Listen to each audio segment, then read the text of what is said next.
Augustus Parker, 27, never expected a Sunday dinner to change his life forever. When I introduced my girlfriend to my parents, my father's dismissive words cut deeper than any knife. "She's a doctor, and you're just a Target cashier." 4 years of silence followed that moment.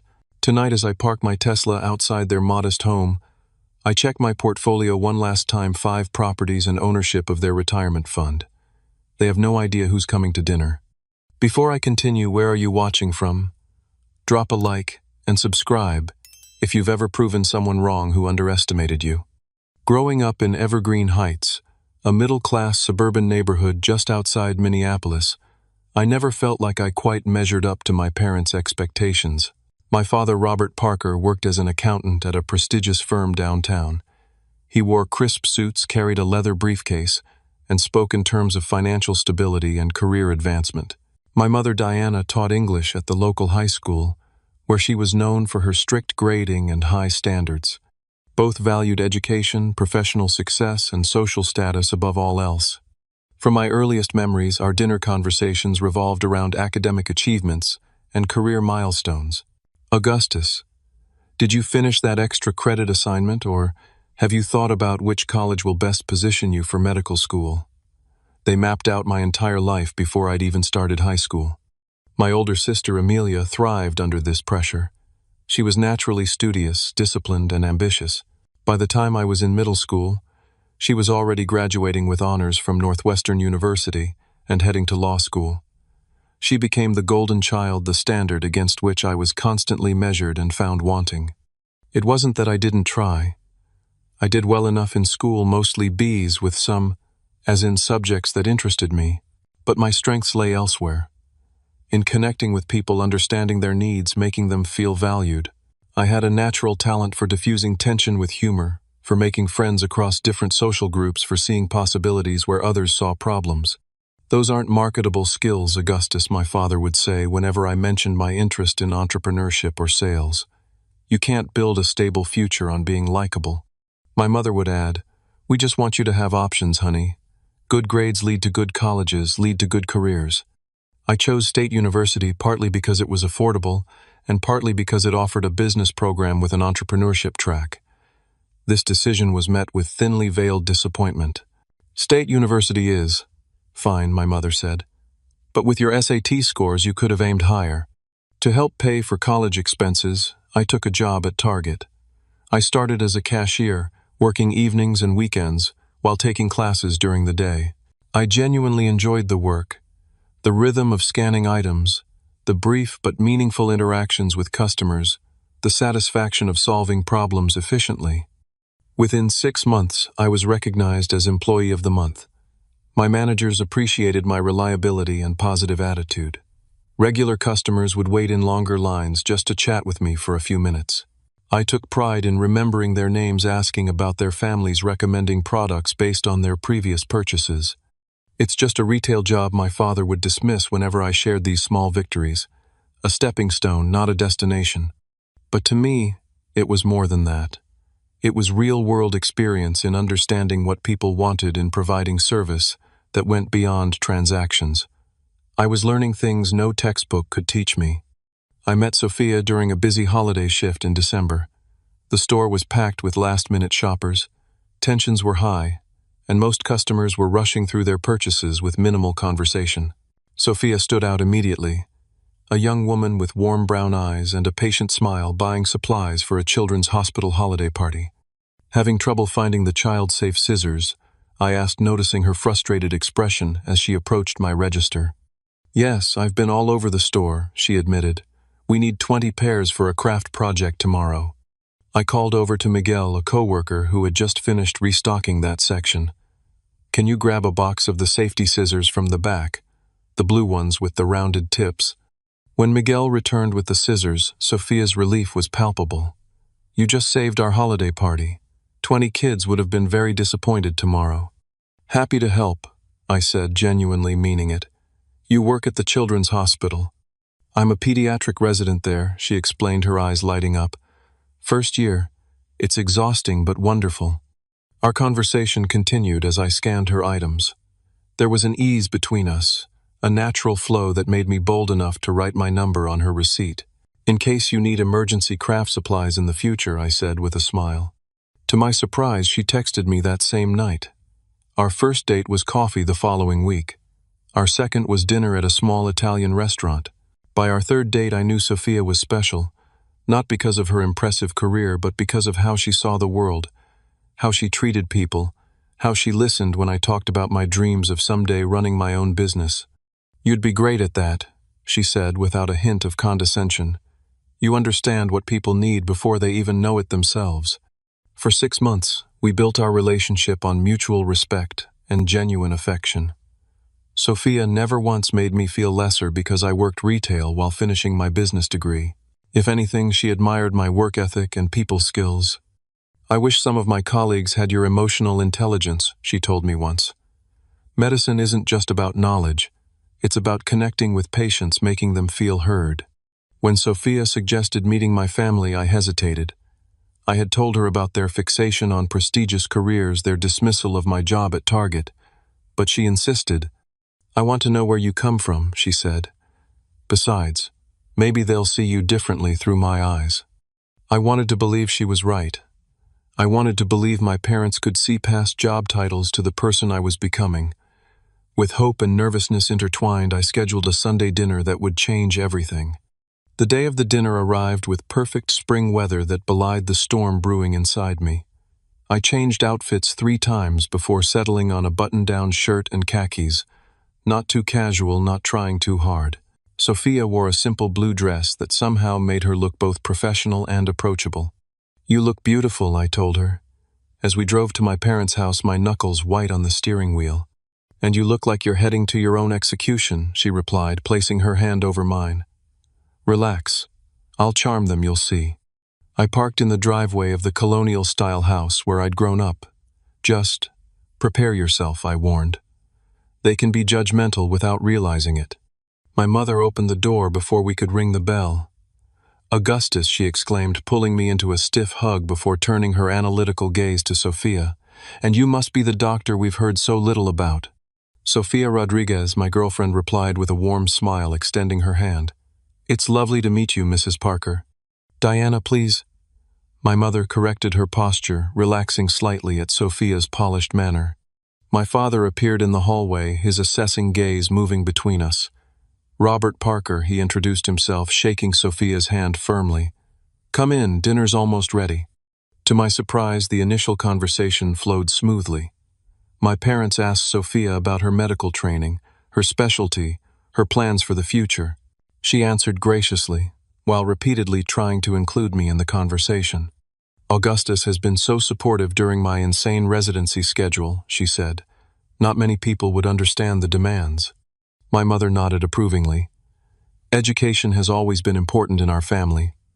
Amelia, Augustus's sister, is an attorney with Hendricks and Walsh now. Corporate law," my father added proudly. "Made junior partner last year." "That's impressive," Sophia acknowledged. Augustus mentioned she was very successful. The tension I'd been carrying began to ease as we moved to the dining room. My mother had prepared her signature roast beef with all the trimmings, clearly trying to impress. The conversation continued pleasantly through the appetizer and main course, though I noticed my contributions were often overlooked or redirected. It wasn't until dessert that the facade began to crack. My mother served her apple pie while asking, "So, Augustus, are you still at the store?" The slight pause before store carried volumes of disappointment. "Yes," I answered, straightening my shoulders. "Actually, I'm being considered for an assistant manager position after graduation next month." "Retail management," my father said flatly. "Is that the plan now?" "For the moment," I replied. "But I've been developing ideas for my own business. I've identified a gap in the market for personalized customer service in the home organization industry." My father's eyebrows rose. "Sounds risky. Startups have an extremely high failure rate." "Augustus has amazing insights into what customers want," Sophia interjected. "He notices patterns and preferences that others miss. His managers at Target have already implemented several of his suggestions for improving customer flow." My father's expression darkened. Rearranging checkout lines is hardly preparation for running a business. The real world requires capital business plans, financial projections. I'm working on those too, I said, feeling my confidence waver under his dismissive gaze. My business professor thinks my concept has real potential. Professors, my father scoffed. Most have never run a successful business in their lives. My mother, sensing rising tension, attempted to change the subject. Sophia, tell us more about your plans after residency. Will you join an established practice? Actually, Sophia began, I'm interested in community medicine, possibly opening a clinic in an underserved area someday. Augustus and I have talked about how our skills might complement each other, his business acumen and my medical knowledge. The silence that followed was deafening. My father set down his fork with deliberate slowness. You're planning a future together, he asked, his voice dangerously quiet. We're discussing possibilities, I answered carefully. I see. My father looked between us, his gaze calculating. And what exactly do you bring to this partnership? Augustus, Sophia will be a doctor. She'll have stability, respect, a substantial income. Robert, my mother, cautioned. But he continued his words, gaining momentum like a boulder rolling downhill. I'm just being realistic. Relationships need balance. What can you offer someone of her caliber? Financial security, social standing. Dad, that's not how relationships work. I protested, feeling heat rise in my face. In the real world, it absolutely is, he insisted. Disparities in education and income are leading causes of divorce. Augustus offers plenty, Sophia said firmly. He's intelligent, hard-working, creative. He sees solutions where others see problems. His emotional intelligence is off the charts. My father's laugh was short and cutting. Emotional intelligence doesn't pay mortgages. Robert, please, my mother tried again. But something had broken loose in my father. Years of disappointment came pouring out in a torrent of judgment. She's a doctor and you're just a target, Cashier, he spat, the words hitting me like physical blows. What could you possibly offer someone like her? She'll be supporting you while you chase pipe dreams about businesses that will never materialize. Is that your plan, to ride on her success? The room went silent. My sister Amelia, who had been quiet throughout most of the exchange, stared at her plate.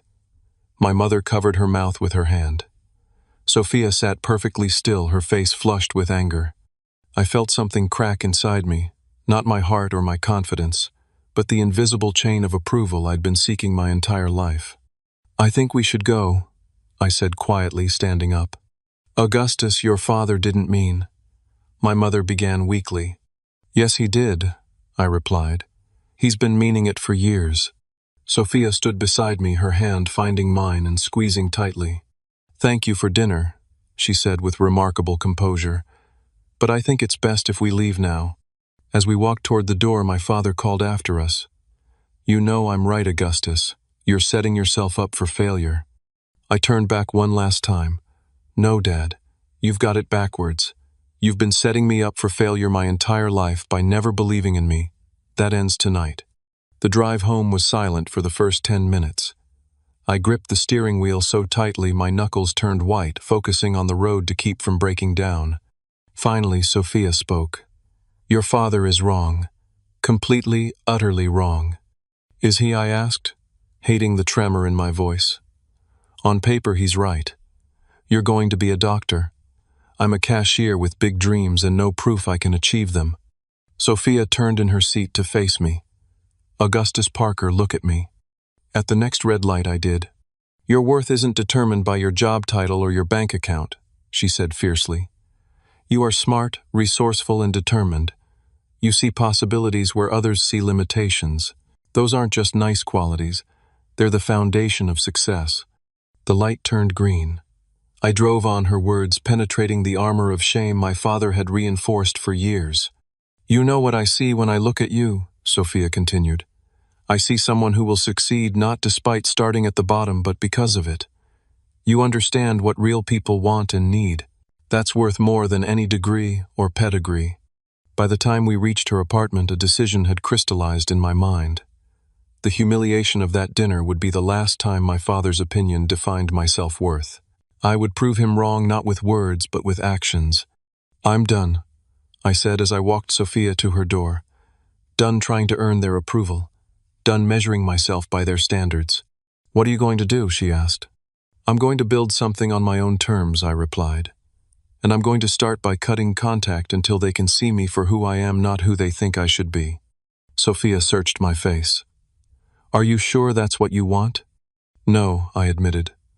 "What I want is parents who believe in me. But since I can't have that, I'll settle for proving them wrong instead." The decision to cut contact with my parents wasn't made lightly, nor was it executed in anger. The morning after the disastrous dinner, I sent a simple text to both of them. "I need time and space to pursue my own path without your judgment. Please respect my decision not to be in contact for a while." My phone buzzed almost immediately with my mother's response. "You're overreacting, Augustus. Your father was just concerned about your future." My father's message came an hour later. "When you're ready to have a mature conversation about realistic career goals, we'll be here." Neither message contained what I needed most: an apology, an acknowledgement that their words had been hurtful and unfair. So I didn't respond. Over the next few weeks, the messages continued. My mother sent tentative olive branches. "I made your favorite lasagna tonight," and "The dogwoods you planted in the backyard are blooming beautifully." My father took a different approach. "This silent treatment is childish, and you're only hurting yourself with this stubborn pride." I read each message but maintained my silence. It wasn't about punishment or revenge. It was about creating the space I needed to grow without the constant shadow of their disapproval. Sophia supported my decision but worried about the long-term implications. "Family is complicated," she said one evening as we sat on her tiny balcony watching the sunset. "You can distance yourself without cutting them off completely." "I'm not saying it's forever," I explained.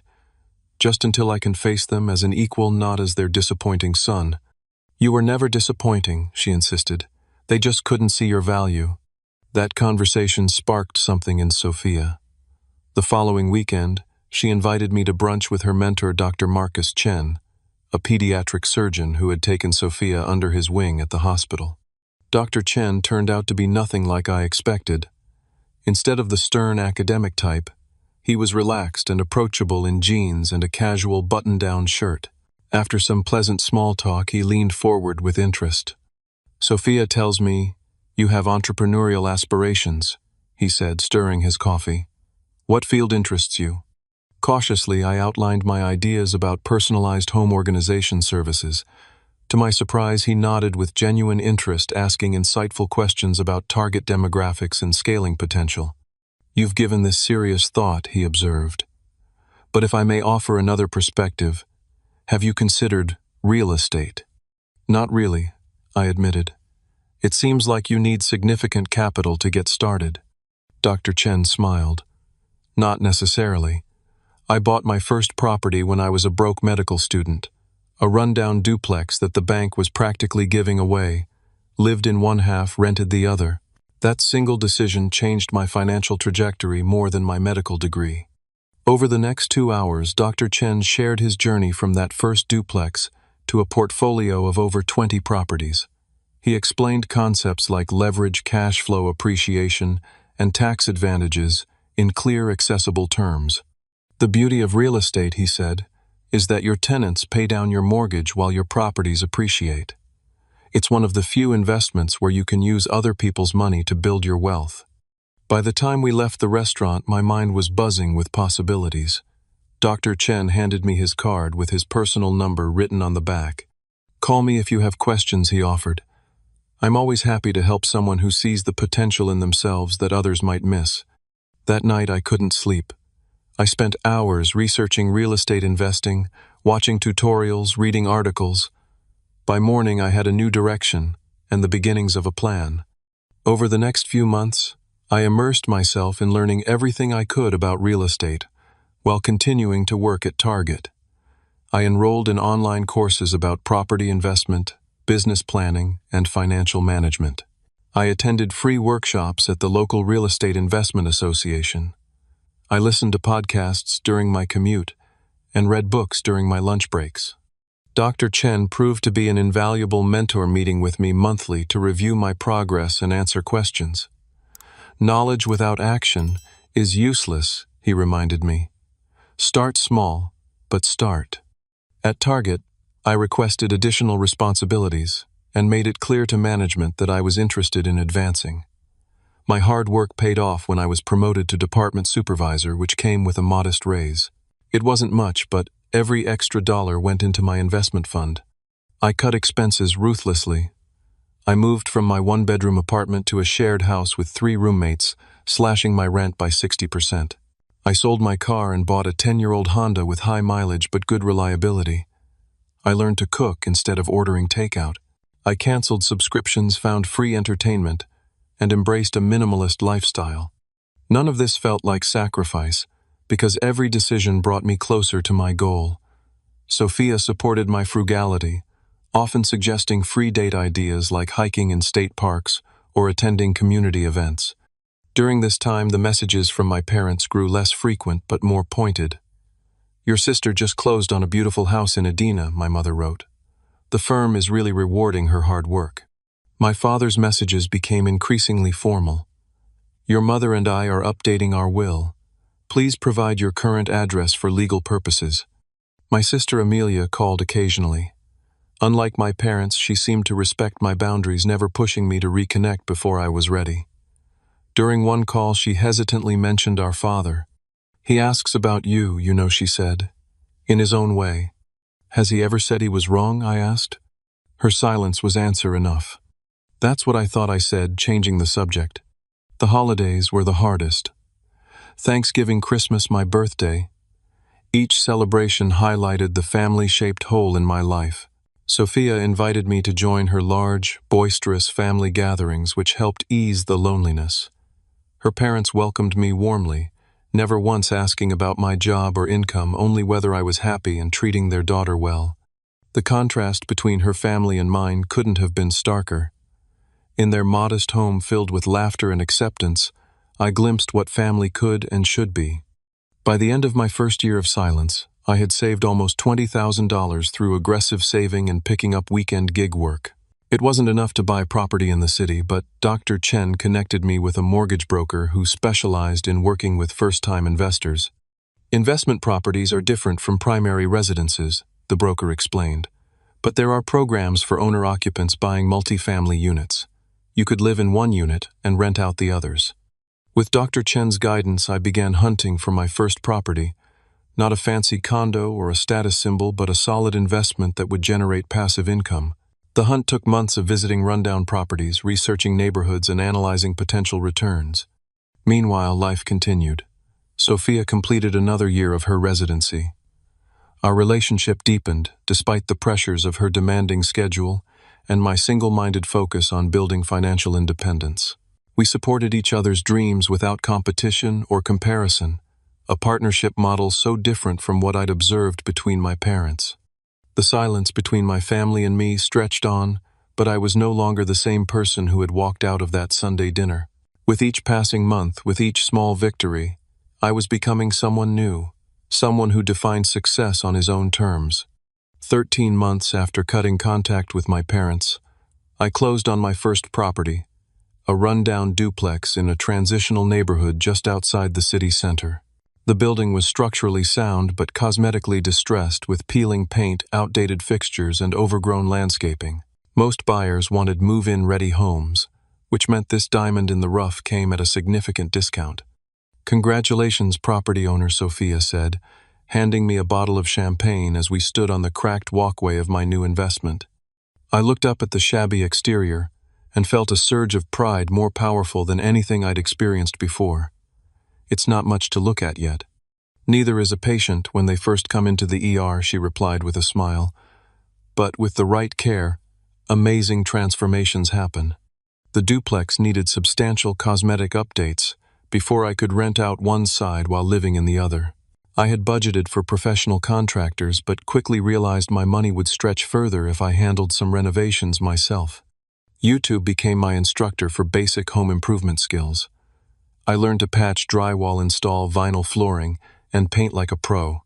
For more complex tasks like plumbing and electrical work, I hired professionals but negotiated discounts by doing the prep work myself and cleaning up afterward.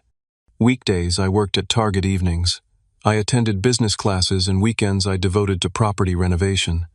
It was exhausting but exhilarating. Each improvement, no matter how small, was tangible progress toward my goals. 3 months later, I moved into the smaller unit and listed the larger one for rent. The response was overwhelming, 17 applications in the first week. I carefully selected tenants with stable income and good references, a young couple who both worked in education and appreciated the renovated space and reasonable rent. The day they moved in and handed me their first rent check was surreal.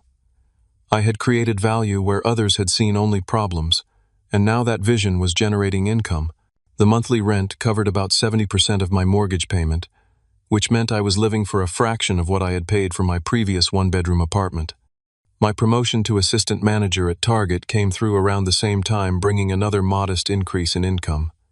Every extra dollar went into my investment fund for property number 2. Sophia completed her second year of residency and moved to a rotation in pediatric emergency medicine, which she loved despite the grueling hours. We stole moments together whenever our schedules aligned, often meeting for late-night dinners or early morning coffees. "You look different," she observed one morning as we shared breakfast on my small patio. "More confident." "I feel different," I admitted. "For the first time, I'm building something that's completely mine. No one can take it away or diminish it." "Your parents would be proud if they could see what you're accomplishing," she suggested gently. I shook my head. "Maybe someday, but I'm not doing this for their approval anymore."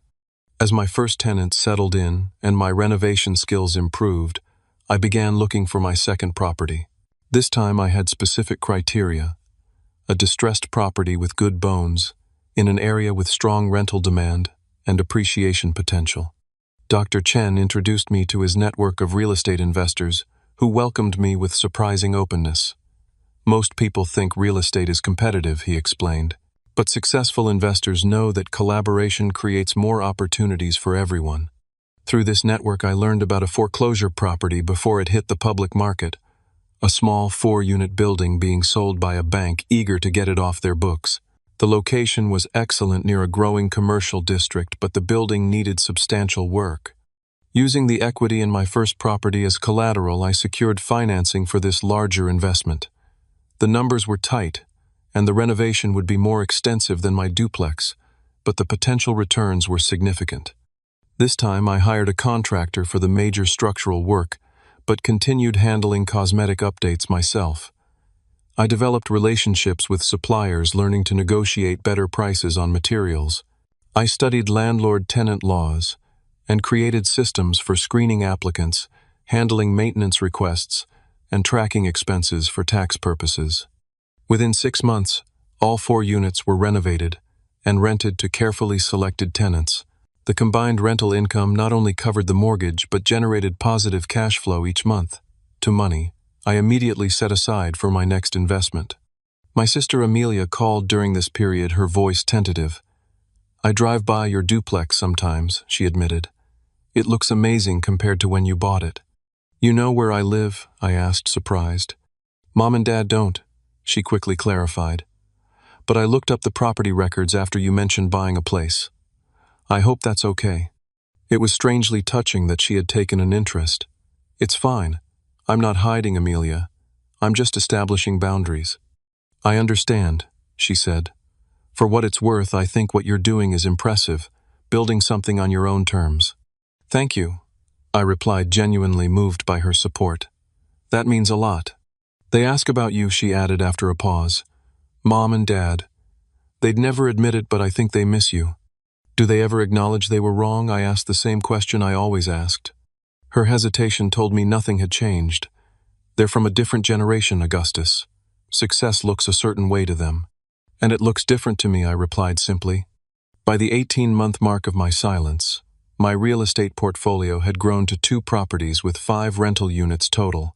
I was still working at Target, but increasingly my income from real estate was outpacing my paycheck. I began to consider the possibility of leaving retail to focus on property investment full-time. Sophia and I celebrated our 2-year anniversary with a weekend trip to a lakeside cabin. Under a starlit sky surrounded by the peaceful sounds of nature, we talked about our future. "I'm thinking about quitting Target," I confessed. My properties are generating enough income to cover my expenses, and I could grow faster if I had more time to find deals and manage renovations. I think you should, she said without hesitation. You've proven you can succeed in real estate. Why not go all in? It's a big step, I admitted. No safety net, no regular paycheck. Sophia took my hand. Sometimes the most important steps are the scary ones. Besides, you've created your own safety net with these properties. That night, as Sophia slept beside me, I stared at the ceiling and thought about how far I'd come from that humiliating dinner. I wasn't just surviving, I was thriving on my own terms. And for the first time I began to consider what reconciliation with my parents might look like, not from a place of need, but from a position of strength and self-assurance. 2 years after walking out of my parents' house, I submitted my resignation to Target. My manager, who had watched my progression from cashier to assistant manager, wasn't entirely surprised. "I've always had a feeling you were destined for something different," she said during our exit interview. "Most people who talk about their side hustles never actually make the leap. You did." Leaving the security of a regular paycheck was terrifying and liberating in equal measure. The morning after my final shift, I woke up with no alarm, no schedule, and complete ownership of my time, for the first time in my adult life. So this is what freedom feels like, I said to myself, standing on the small balcony of my duplex unit with a cup of coffee, watching the neighborhood come to life. With my newfound time, I immersed myself completely in growing my real estate business.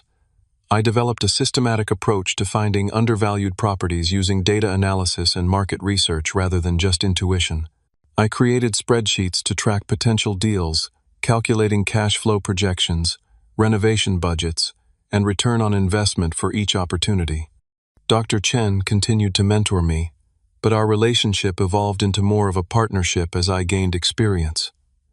"You have a natural talent for this business," he told me, after I shared my analysis of a potential investment. "You see value where others don't. Just like in medicine, we sometimes see symptoms others miss." Within 3 months of leaving Target, I acquired my third property, a small commercial building with a long-term tenant on the ground floor and 2 residential apartments above. The previous owner was retiring and wanted a quick, hassle-free sale. Because I could close quickly with financing already in place, I negotiated a purchase price 15% below market value. This property was different from my previous investments: less hands-on renovation, more complex lease agreements, and regulatory requirements. I hired an attorney specializing in commercial real estate to review all contracts and advise me on zoning laws and building codes. The upfront professional fees seemed expensive, but they protected me from potentially costly mistakes. As my portfolio grew, so did the complexity of managing it. I realized I couldn't handle everything myself if I wanted to continue scaling. I began building a team of reliable professionals: a property manager to handle tenant communications and routine maintenance, a bookkeeper to track income and expenses, a handyman for minor repairs, and trusted contractors for larger-end renovations. "The secret to growing wealth isn't doing everything yourself," Dr. Chen advised. "It's creating systems that work without your constant attention." Following his guidance, I documented processes for everything from tenant screening to maintenance requests to financial reporting. These systems allowed me to focus on the highest value activities, finding new investment opportunities, and strategic decision-making. My fourth property came through an unexpected source. One of my tenants mentioned that their elderly neighbor was moving to assisted living and needed to sell her triplex quickly. Because I could offer a fair price without the delays of traditional financing, we closed within 2 weeks. This property required minimal renovations and was fully rented within a month, immediately adding to my monthly cash flow. Throughout this period of rapid growth, Sophia remained my constant support and sounding board. She completed her residency and accepted a position as a pediatrician at a community health center serving low-income families.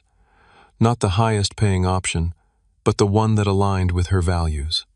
"I'm proud of you," I told her at the small dinner party we hosted to celebrate her new position. "You chose meaning over money." "So did you," she replied. "You could have taken a corporate job to please your parents, but you built something authentic instead." Our relationship had deepened through the challenges we'd both faced. One evening, as we walked along the riverfront after dinner, I stopped at a scenic overlook and dropped to one knee. "Sofia Rodriguez," I said, opening a small velvet box to reveal a vintage sapphire ring we had admired in an antique shop months earlier. "You believed in me when no one else did. You saw my potential when others saw limitations. Will you marry me?" Her joyful yes echoed across the water as she pulled me to my feet and into her arms. As we began planning our future together, I received an unexpected call from my sister Amelia. After congratulating me on my engagement, news had reached her through mutual friends. She hesitantly brought up our parents. "Dad's company is downsizing," she explained. "He's being offered early retirement. The package isn't great and their investments haven't performed well. Mom's worried." "I'm sorry to hear that," I said, genuinely concerned despite our estrangement. "Are they going to be okay?" "They'll manage," Amelia replied. "But it's made them reflective. Dad especially. I think he regrets some things." "Has he said that?" I asked. "Not in those words," she admitted. "You know how he is." I did know. My father would rather suffer in silence than admit he was wrong. Still, the news troubled me. Despite everything, I didn't want my parents to struggle in their retirement years. After the call, I spent hours researching my parents' investment situation. Through public records and information Amelia reluctantly provided, I discovered they had most of their retirement savings in a poorly performing portfolio managed by Midwest Financial Partners, a mid-sized investment firm with mediocre returns and high fees. A plan began to form in my mind, audacious, possibly crossing ethical lines but potentially beneficial for everyone involved. What if I could gain control of the company managing their retirement? I could improve their investment returns while simultaneously proving my business acumen. I discussed the idea with Sophia, who raised valid concerns about mixing business with family conflicts. "Are you doing this to help them or to prove something?" she asked. "Both," I admitted. "Is that wrong?" She considered this. "Not necessarily. Just be clear about your motivations and make sure whatever you do is legally and ethically sound." With that caution in mind, I consulted with a business attorney about the feasibility of acquiring Midwest Financial Partners. To my surprise, the company was actually seeking investors due to cash flow problems.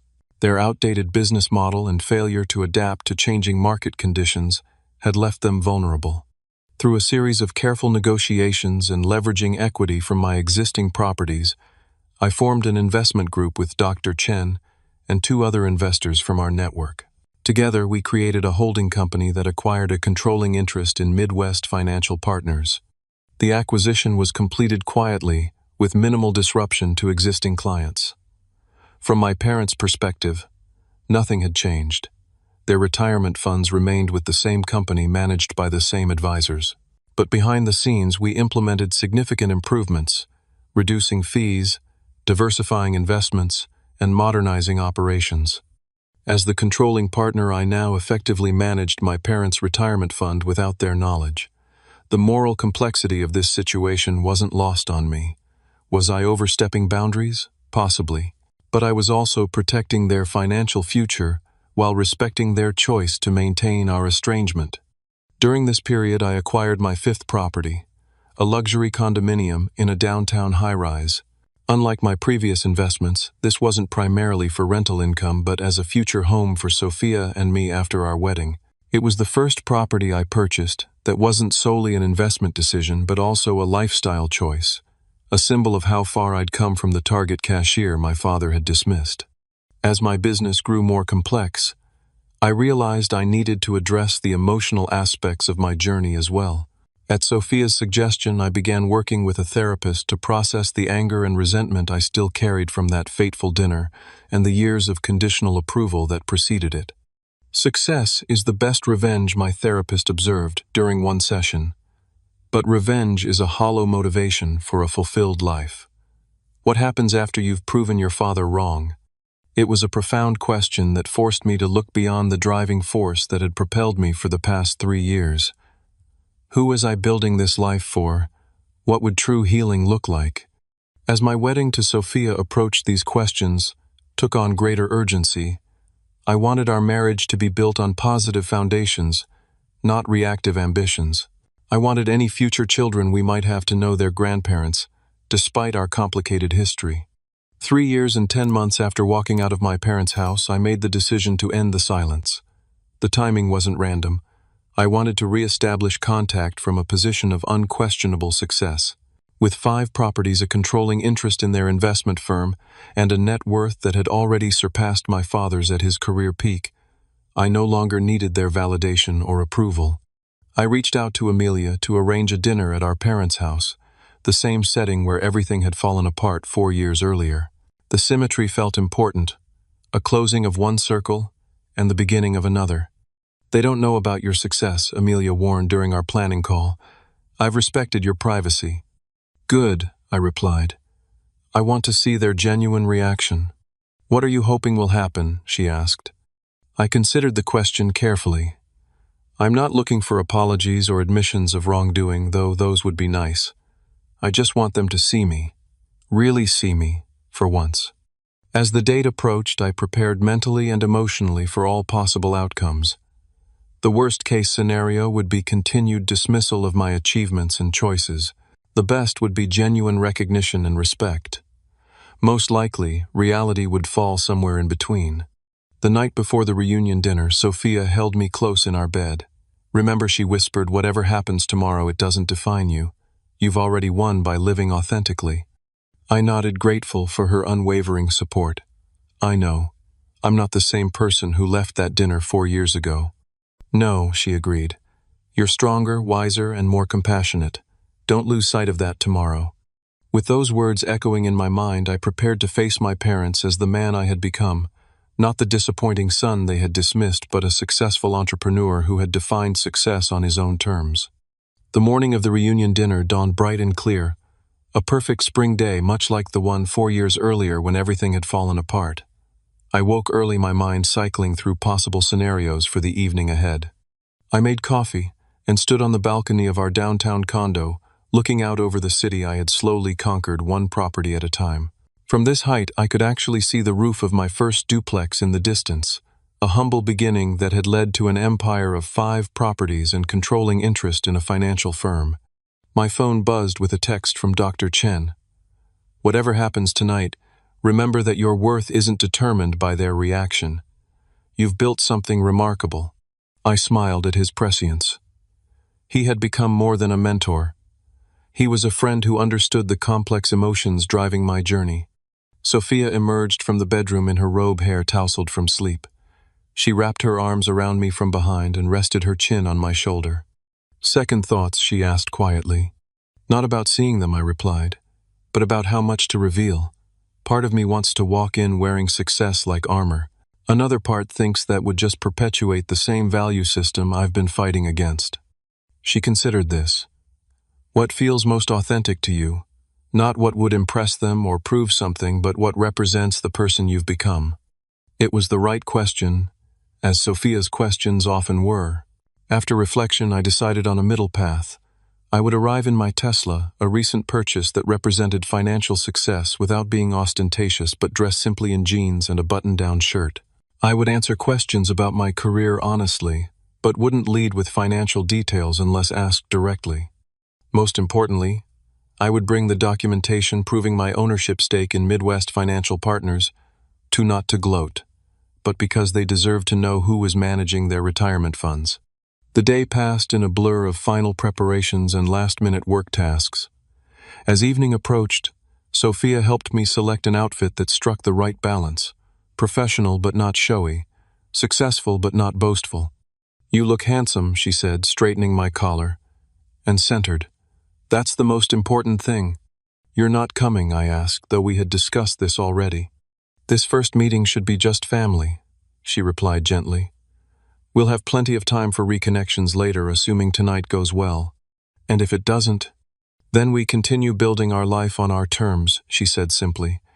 "Your happiness isn't contingent on their approval anymore." I kissed her goodbye, drawing strength from her unwavering support, and headed to the garage where my Tesla waited. The drive to my parents' house took 30 minutes, enough time to cycle through anxiety, determination, hope, and resignation several times over. As I turned onto the familiar street, memories flooded back. Riding bikes with neighborhood kids, waiting for the school bus at the corner, bringing home report cards with a mix of pride and trepidation. This place had shaped me for better and worse. My parents' house looked smaller than I remembered, the once immaculate landscaping showing signs of neglect. My father's early retirement had apparently affected their maintenance budget. I parked the Tesla at the curb rather than in the driveway, visible but not intrusive. Before exiting the car, I checked my portfolio app one last time, a ritual that had become a source of grounding. 5 properties, all performing well. A controlling interest in Midwest Financial Partners, which was now implementing the changes I had directed. A net worth that had grown exponentially in 4 years through strategic investments and calculated risks. I wasn't a target cashier anymore, but more importantly, I wasn't defined by my job title or income bracket. I had become someone who created value, who built systems, who saw opportunities where others saw obstacles. With that thought firmly in mind, I grabbed the folder containing the Midwest financial documentation, took a deep breath, and walked up the familiar path to my childhood home. Amelia opened the door before I could ring the bell. "You came," she said, relief evident in her voice. "I said I would," I replied, accepting her quick hug. "They're in the living room," she whispered. "Dad's nervous, though he'd never admit it. Mom's been cleaning all day." I nodded, appreciating the intel. "How much do they know?" "Only that you wanted to reconnect," she assured me. I kept my promise. We walked together to the living room, where my parents sat stiffly on the couch, like they were posing for a formal portrait. They looked older than I expected. My father's hair now completely gray, my mother's face lined with new wrinkles around her eyes and mouth. "Augustus," my mother said, rising quickly. Her voice caught as she took a step toward me, arms half raised for a hug but hesitating, as if unsure of her welcome. I closed the distance between us, allowing the embrace. "Hi, Mom." She held on longer than was comfortable, her body trembling slightly. When she finally pulled back, her eyes were bright with unshed tears. "You look well," she managed. My father remained seated, his posture rigid. "Son," he acknowledged with a nod. "Dad," I replied, maintaining eye contact but not approaching for physical contact he clearly wasn't ready for. An awkward silence fell over the room. 4 years of absence created a chasm that pleasantries couldn't bridge. Amelia jumped in. "I'll check on dinner. Why don't you all catch up?" She disappeared into the kitchen, leaving me alone with my parents. "Please sit," my mother urged, gesturing to an armchair. "Can I get you something to drink? Water, coffee?" "Water would be fine," I said, taking the offered seat. As she hurried to the kitchen, I was left facing my father across the coffee table. He cleared his throat. "That's a Tesla outside." "Yes," I confirmed. "Rental?" he asked, his tone suggesting he couldn't imagine any other explanation. "No, it's mine," I replied evenly. His eyebrows rose slightly, but he said nothing more, as my mother returned with a glass of water. So she began, her voice artificially bright. "Amelia mentioned, you're engaged to Sophia." "Yes," I confirmed, grateful for the neutral topic. "She's completed her residency now. She's working at Riverside Community Health Center as a pediatrician." "That's wonderful," my mother said. "We always thought she was lovely." I bit back, a reminder that their last interaction with Sophia had been anything but appreciative. Instead, I simply nodded. "And what about you?" my father asked, his gaze direct and assessing. "Still in retail?" The question was exactly what I'd expected. The same dismissive tone, the same assumptions. But unlike 4 years ago, it didn't trigger shame or defensiveness. "No," I replied calmly. "I left Target about 2 years ago. I'm self-employed now." "Doing what exactly?" he pressed. "Real estate investment and property management primarily," I said. "I also have interests in financial services." My father's expression remained skeptical. "Real estate can be risky without substantial capital and experience." "It can be," I agreed. "But with the right strategy and systems, it's also incredibly rewarding." My mother, sensing tension, intervened. "We've missed you, Augustus. These past 4 years, they've been difficult, not knowing how you were doing, where you were living." "I needed space," I explained, "to figure out who I am without the pressure of living up to expectations that never felt like my own." "We only wanted what was best for you," she insisted. You wanted what you thought was best, I corrected gently, based on your definition of success, not mine. My father shifted uncomfortably. Parents try to guide their children based on life experience. Sometimes we're too rigid in our thinking. Coming from him, this was tantamount to an apology. I acknowledged it with a slight nod. "Dinner's ready," Amelia announced, providing a timely interruption. We moved to the dining room where the table was set with the good china. The same dishes from that disastrous dinner 4 years earlier. My mother had prepared pot roast mashed potatoes and green beans, comfort food that spoke of her desire to return to familiar ground. Conversation during the meal remained cautious. We discussed safe topics: Amelia's recent promotion changes in the neighborhood, a cousin's new baby. My parents asked careful questions about my life, clearly trying to fill in the 4-year gap without triggering my departure. As we finished dessert, my mother's apple pie, another callback to that fateful night, I decided it was time to address the elephant in the room. "I didn't come back just to make small talk," I said, setting down my fork. "I came because I think it's time we had an honest conversation about what happened and where we go from here." The table fell silent.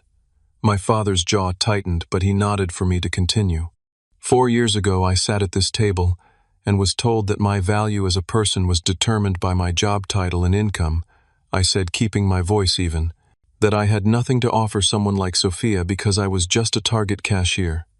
"Augustus, your father was concerned about practical matters," my mother began. I held up a hand. "Please let me finish." Those words hurt deeply, but they also motivated me. Not to prove you wrong initially, but to prove to myself that I could succeed on my own terms. I turned to face my father directly. When I left that night, I cut contact not out of spite, but because I needed to find my own path without constant judgment. And I did. Clearly, my father said, glancing toward the window where my Tesla was visible. "You seem to have done well for yourself." "I have," I acknowledged. "But success isn't just about material things. It's about building a life that aligns with your values and utilizing your unique strengths." I reached for the folder I had brought and placed it on the table. "There's something else you should know. About 2 years ago, I learned that your retirement fund was being poorly managed by Midwest financial partners.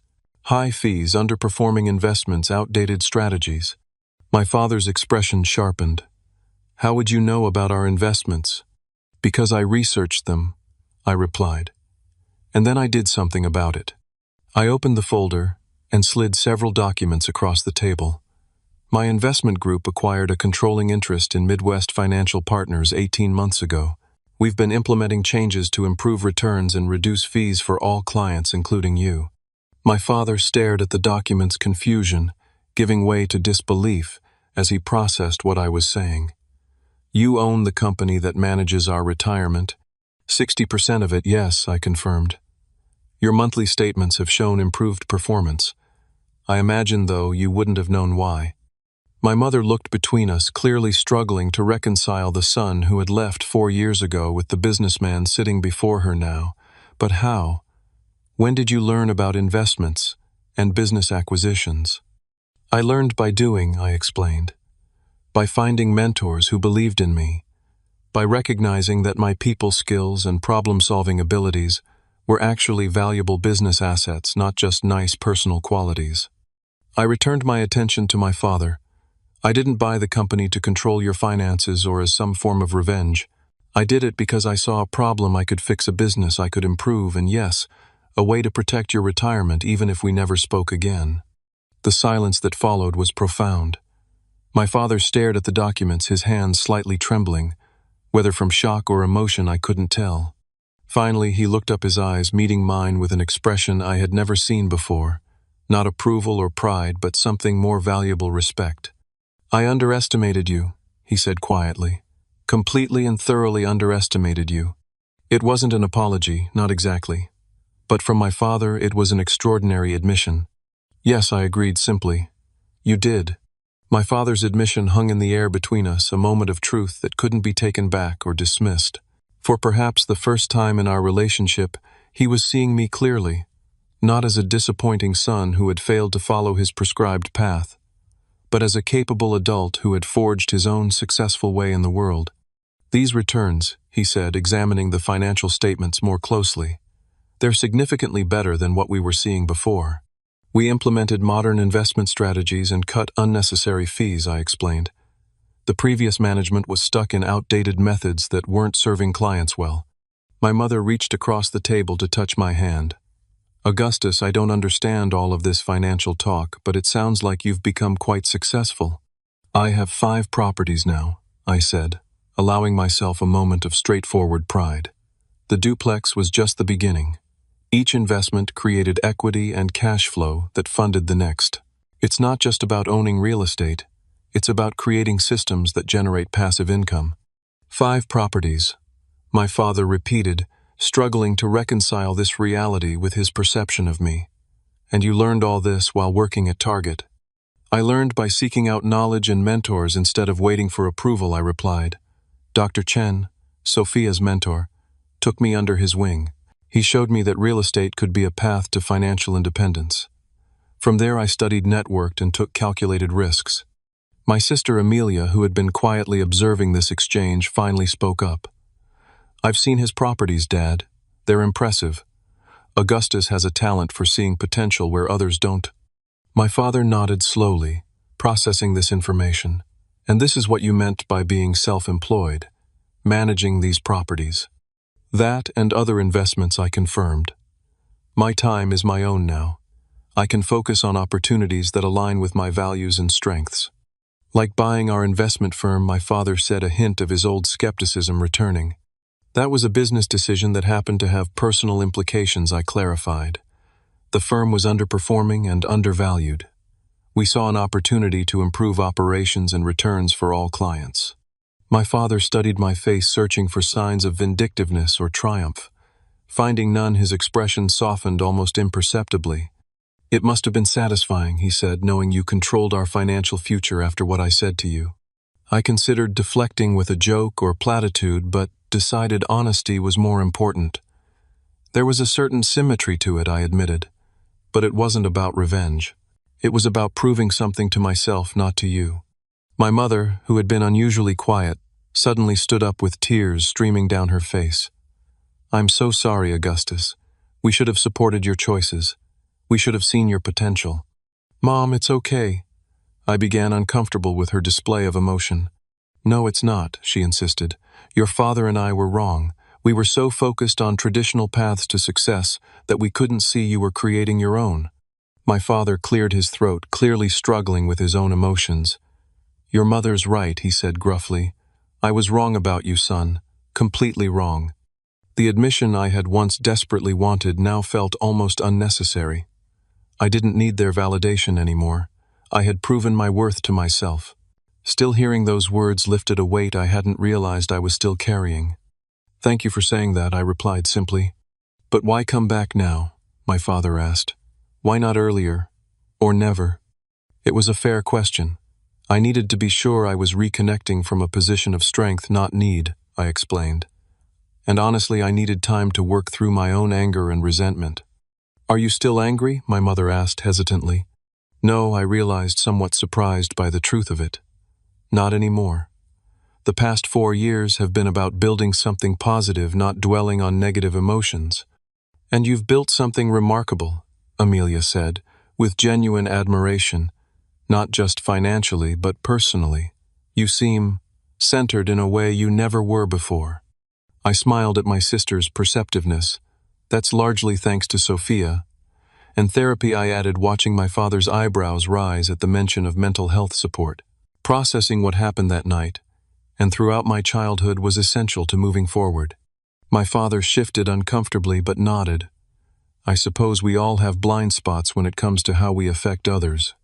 Coming from him, this was a profound acknowledgement.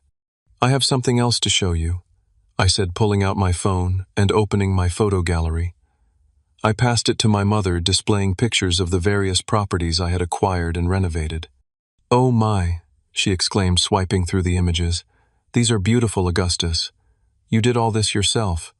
I did the renovations on the first 2 properties, mostly myself, I explained.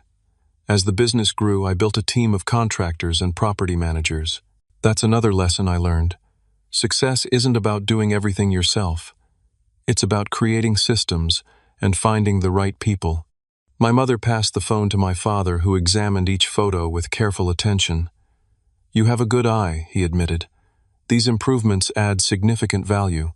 "That's the whole point," I agreed. Find properties with potential, improve them strategically, and either hold for cash flow or sell for profit. "And now you're getting married," my mother said, bringing the conversation back to personal matters. "When is the wedding?" "Next spring," I replied. "Nothing extravagant, just close friends and family at a small venue downtown." "Family," my mother repeated, her voice hopeful. "Does that include us?"